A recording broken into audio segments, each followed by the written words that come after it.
না পেঁয়াজ টিয়াজ বা অন্য কিছুর জন্য প্রস্তুতি নেবেন তার আগ দিয়ে, যাতে আপনাদের একদিন আমরা এক বেলা, ঠিক আছে।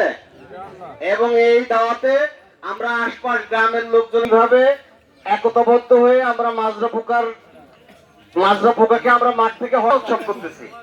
মানুষকে দাওয়াত দেবো, মানুষ আসবে, মানুষ খাবে, মানুষ বুঝবে।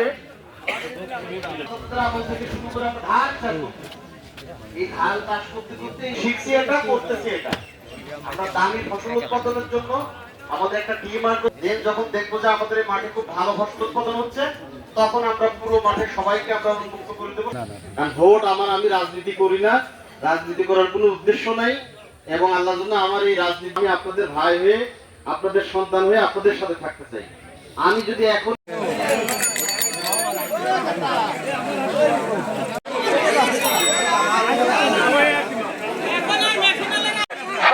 যাদের টোকেন আছে তাদের জন্য ওষুধ আছে, ওষুধ নিচ্ছেন তারা একটু ধৈর্য সহকারে নেই।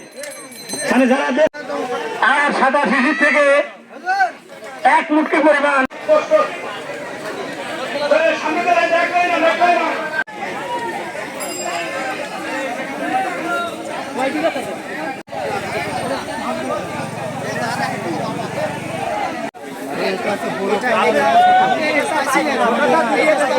দর্শক, আপনারা দেখতে পাচ্ছেন বারোইপাড়া এবং হাবিবপুরে কৃষকগণ তারা একত্রিত হয়ে থাকুন।